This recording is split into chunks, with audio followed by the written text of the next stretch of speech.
Albert, je vois que c'est toi qui vas prendre le relais maintenant. Ah oui, parce C'est toi que je raconte qui plus. va nous raconter aussi Ouais. la suite, parce que en fait, c'est assez intéressant de voir comment aussi Un peu Dieu complément. vous a façonné individuellement, mais aussi en tant que couple. Voilà. Et on te laisse la place. C'est à toi de nous raconter un peu ton Ouais. cheminement, ton parcours, et puis ce que tu veux nous dire aussi sur ce que Dieu a accompli. Et comme on dit, tu vois, si tu veux savoir si le chat a changé, c'est pas à lui qu'il faut poser la question, c'est à la souris. Et c'est un peu la souris, et je confirme vraiment que le Seigneur a changé les miennes, quoi. Mais j'ai pas du tout le même parcours qu'elle, moi, parce que je suis né au Vietnam, hein, de père français et de mère vietnamienne, et j'ai vécu 8 ans là-bas, jusqu'à l'indépendance, où les Vietcong sont arrivés et ils nous ont foutu à la porte du Vietnam, quoi. Et ben j'ai vécu comme ça. Mon père était catho, baptisé, confirmé, tout ça, mais pas pratiquant du tout. Il ne nous a jamais parlé de Dieu. D'accord. Ma mère, elle pratiquait la religion bouddhiste, le culte des ancêtres, etc. Et là-bas, les Vietnamiens, les bouddhistes, ça croit beaucoup aux revenants. Alors, on m'a toujours rabâché que les morts reviennent à la maison, ils hantent les maisons. Moi, les esprits, tout ça, j'en ai une trouille, hein, quand j'ai vécu dans ce milieu. Et puis, on avait peur de ces esprits. Alors moi, j'ai vécu toujours dans la crainte des fantômes, des démons, etc. Et j'ai même vu, quand j'avais tout jeune, j'avais la fièvre, tout ça, j'ai vu de mes yeux, quand j'ai vu des fantômes, hein. Alors tout ça, je crois fermement. Et on avait une trouille, parce que dans le bouddhiste, elle vient demander pardon aux esprits. Elles ne chassent pas, parce qu'ils ont peur eux-mêmes, certainement, parce qu'ils sont dominés par les esprits. Et moi, j'ai été éduqué dans ce sens-là, quoi, hein. Et comment dirais-je, oui, même un jour, et je me suis amusé quand j'avais 6-7 ans, je me rappelle, je jouais avec des amis dans un cimetière, on se battait à coups d'épée comme ça là, en bois, quoi. Puis à un moment donné, j'avais envie de faire pipi. Alors j'ai uriné sur une tombe. Le soir même, j'ai eu 30, 42 fièvres, je délirais. J'étais malade, malade. Alors, ils ont appelé un bonze qui est venu, un prêtre bouddhiste, quoi. Et puis, il a dit qu'il y a quelque chose qu'il a dû faire qui n'a pas plu aux esprits. Alors, ils m'ont demandé, mais ils ont demandé à mes copains aussi, et mes copains disaient que, oui, effectivement, il a fait pipi sur une tombe. Alors, ils sont partis là-bas à la tombe, ils ont acheté du poulet rôti, ils ont acheté des fleurs, ils ont fait une offrande à l'esprit en demandant pardon, avec le bonze, hein. Et j'étais libéré instantanément, hein. Je suis revenu bien après, quoi. J'étais relâché par cet esprit. Alors moi, dans mon esprit à moi, j'ai toujours eu la trouille de ces...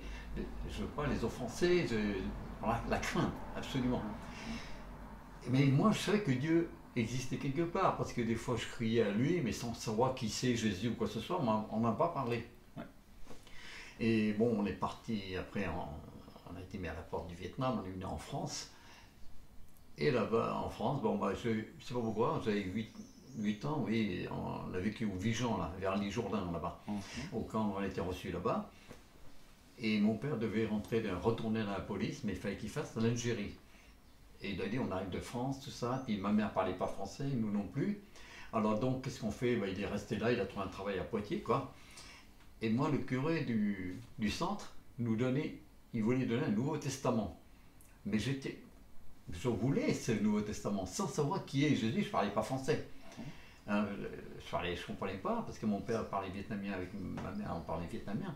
Et même, je me rappelle, l'assistant social qui me disait tous les matins, qu'elle me voyait bonjour mon petit lapin, je me rappelle bien cette phrase, je ne savais pas ce que ça voulait dire. Le lendemain, je la vois, j'ai dit bonjour mon petit lapin, j'ai pris les devants. J'ai vu qu'elle rigolait, alors je ne comprenais pas, j'ai un sou de moi, quoi là. Elle m'appelle comme ça, moi j'appelle comme ça, un sou de moi, elle rigole. Alors, ça ne colle pas. Alors donc, j'ai demandé, je suis allé voir le prêtre qui parle vietnamien aussi, hein, et il ne voulait pas me donner un livre parce que je ne savais pas lire le français, ce petit Nouveau Testament. Alors j'étais vraiment vexé, quoi, intérieurement, j'étais vexé de ne pas avoir ces livres. Et j'ai vécu comme ça, et puis toujours dans la crainte des esprits, tout ce qui s'ensuit. Et puis un jour, bon ben, on s'est marié et tout, avec Daniel, comme elle dit, il y a des hauts et des bas, bien sûr, dans le couple, hein, et puis on a ce couple chrétien qui est, non, mon collègue qui est catholique, qui était avec moi à la gendarmerie, il nous a parlé un peu de Jésus. Puis il a dit, j'ai entendu que Billy Graham vient à Poitiers. Est-ce que tu accepterais venir? Et tout ça, j'ai vécu sans connaître Dieu, mais je dis, je faisais à peine quand même de temps en temps quand j'avais besoin. Hein. Et tout ce que j'ai eu, souvent de fois, c'est parce qu'il est là. Hein. Mais moi, je ne le savais pas inconsciemment. Et je ne le remerciais pas parce que je ne savais pas, c'est lui qui me le fait. Avec le recul, j'ai compris que Dieu m'avait aidé. Hein. Et on a été voir dans ce Billy Graham pour moi, et il m'a beaucoup parlé parce que pour lui, il annonçait un évangile, mais tout ce qui est plus simple. On ne complique pas les choses. Nous sommes des pécheurs, Dieu nous aime tellement qu'il nous a donné son Fils. Hein, pour payer. Moi j'écoutais. Et puis il nous a donné des exemples, des gens qui sont perdus, quoi. Parce qu'il a donné un exemple à un fermier qui se promenait avec un éleveur de cochons. Et il avait un sac de glands qui était percé, il marchait devant, les cochons suivaient parce qu'ils bouffaient les glands, ils sont heureux, ils suivaient le fermier, et ils arrivent à un endroit, l'abattoir. Il les a attirés. Il dit, c'est ce que Satan fait avec nous. Hein. Il nous donne des loisirs, des faux, tout ça, et on le suit, c'est là qu'on part dans la perdition. Alors donc, ça m'a quand même travaillé, interpellé, puis où ça m'a interpellé surtout, c'est que le nom de Jésus, vous imposerez les mains aux malades, et vous chasserez les esprits. Et c'était mon espoir.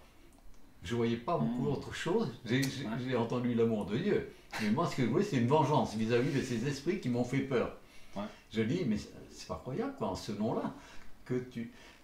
Et puis, en lisant la parole, ça, j'ai vu les frères Séva qui ont voulu chasser les esprits. Mais ils n'avaient pas l'esprit de Dieu en eux. Alors, l'esprit lui a dit, mais je connais ce Jésus. Je connais Paul qui prêche Jésus, mais toi, je ne te connais pas. Et ils ont ramassé une rousse en essayant de chasser ces démons. Alors moi, mais j'ai oublié de dire un truc, que j'étais assez orgueilleux quand j'étais gamin, jeune. Hein. Je voulais faire des trucs que les gens ne pouvaient pas faire. Alors je voulais être guérisseur. Ça, j'ai fréquenté le milieu guérisseur. On m'a appris à prier Saint-Tritin, Saint-Machin, Saint-Chouette. Et le gars, il connaissait le guérisseur en question. Et il guérissait les gens comme ça, mais il avait des grandes statues de Marie sur son bureau, tout ça. Moi, ça m'a donné un peu d'espérance en disant, tiens, il y a Marie, il y a une croix du Christ, mais il priait jamais Jésus. Et moi, je ne connaissais pas Jésus à l'époque, je le suivais. Alors j'étais moi, je voulais qu'une chose, c'était de pouvoir imposer les mains aux gens comme ça, en priant, et puis que le gars, je sois un bon guérisseur. Et il y avait le pasteur qui était là à l'époque, et il m'a dit, si on te bandait les yeux, Albert, et que Dieu te permet de guérir, mais on te met une cagoule, pour pas que les gens te reconnaissent. Accepterais-tu? Donc, j'ai dit, moi, je n'accepterai pas, parce que c'est moi qui guéris, donc je veux qu'on sache chez moi. Ah, il dit, oui, mais c'est pas comme ça, Dieu. Alors, petit à petit, je cheminais comme ça, et je me suis aperçu quand même que je lisais la parole, je dis que non, c'est pas bon, quoi, Deutéronome, tout ça, et puis, les statuts, tout ça, j'ai fait un peu de ménage, quoi, en disant que pas de statue, pas prosterné devant, parce que quand j'étais gamin, ma mère au Vietnam m'emmenait dans les pagodes, il y avait des statues des tigres, tout ça, et puis on me passait sous des tigres, et puis de bon, se prier Bouddha pour que je sois guéri. Hein. Donc j'ai vu tous ces trucs-là, tout, et j'ai compris qu'il ne fallait plus les statues et tout ce qui s'ensuit, hein, que ce n'est pas de Dieu, quoi. Et donc avec... oui, je marchais avec le guérisseur, et puis ce guérisseur-là, lui, et un jour je suis allé le voir. Quand j'étais voir Billy Graham, tout ça, j'ai compris que ça allait pas, c'était pas du tout de Dieu. Je suis revenu le voir, et je lui ai dit il faut que tu arrêtes tes trucs. Ce n'est pas de Dieu. Il m'a dit, comment ça, c'est pas de Dieu? Et il était loin, il était à 2 ou 3 mètres de moi. Il mettait ses mains comme ça, et il se concentrait, et puis ça me brûlait le front. Je ressentais ces trucs-là, moi j'étais très sensible à ces genres de trucs, aux esprits, quoi. Et puis je dis, ah, tu me brûles le front avec tes bêtises là. Mais tu vois, j'ai la puissance qui me dit. Bon, j'écoute, je t'ai dit ce que je pensais, c'est pas de Dieu ce que tu fais, il faut arrêter, tu veux pas. Tant pis, moi je m'en vais. Je suis parti. Le soir même, j'étais encore là, gendarmerie au Dune, là-haut. Je dormais normalement, puis je dors en chien de faïence, un peu sur le côté, toi, un chien de fusil, je voulais. Et je dormais sur le côté. D'un seul coup, j'ai senti ça monter sur moi, quelqu'un a grimpé sur moi. Il était 2 h du matin. Et puis, ça m'a réveillé, je ne comprenais pas. Et puis, Je suis voulu me retourner, et puis entre Daniel et moi, on avait l'interrupteur pour allumer les lumières. Je me tourne comme ça, j'étais plaqué des deux mains comme ça, plaqué contre le... Et j'étais étranglé par mon drap. Je criais, je ne pouvais pas crier. Et dans ma tête, l'instinct est venu de dire, Jésus, libère-moi. J'ai crié à Jésus dans ma pensée, mais j'étais réveillé, hein, et ça s'est relâché au nom de Jésus. Et puis j'ai voulu me retourner vite, à nouveau il m'a replaqué. Et puis pareil, rebelote, je ne pouvais plus respirer. Et alors j'ai crié à Jésus, j'ai crié, et puis ça m'a relâché. J'ai allumé la lumière, Daniel m'a entendu un peu. Elle a dit, elle m'a vu, j'étais pâle comme un mort, quoi. Et puis on a eu tellement la trouille qu'on a appelé à l'époque une sœur de l'église, Rosa. Je ne sais pas si tu as entendu parler d'elle. Elle était très bien, hein, comme nous, puis spirituellement, elle connaissait bien la parole et tout. Je l'ai appelée, elle a prié. Tu vois? Alors donc, j'étais complètement libéré. Et je me suis approprié par la suite les paroles de Dieu, celui qui est en moi est plus fort que celui qui est dans le monde, etc. Tous ces versets-là, quand j'avais peur, eh ben je lisais tout haut. Hein. Et j'avais la chair de poule, j'avais les poils qui stressaient, et puis ça s'est calmé. Quand je disais ça, ça m'a apaisé, quoi. Alors la parole de Dieu, elle est puissante.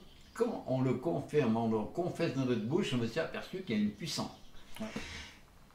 Et après, le pasteur de l'église nous a demandé si on acceptait, mon copain, qui est gendarme là, avec moi, de faire les hommes d'affaires du plein évangile à Poitiers. Ouais.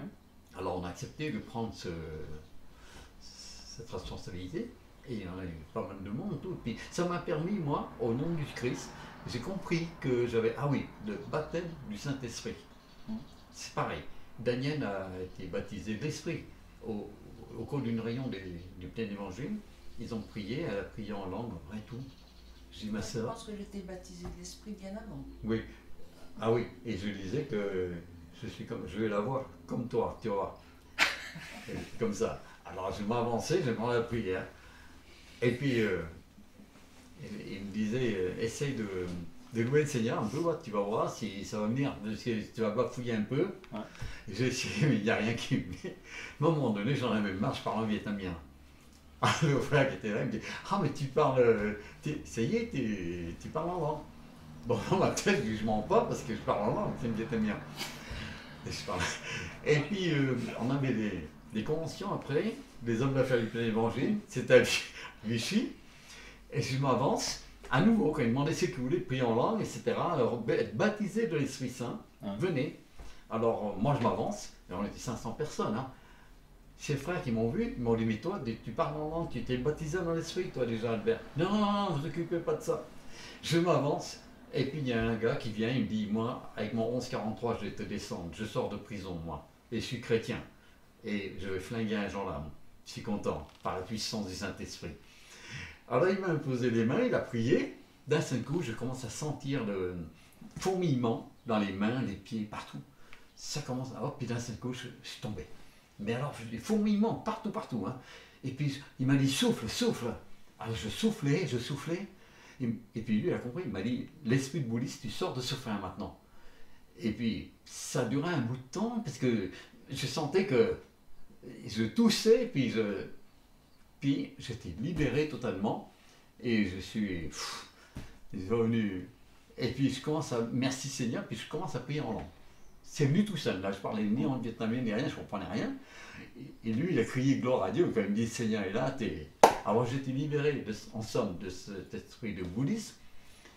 Ça paraît pas, on vit avec des gens qui sont bouddhistes, on n'a pas l'impression qu'on est atteint par ça, mais il y a quelque chose qui est rentré.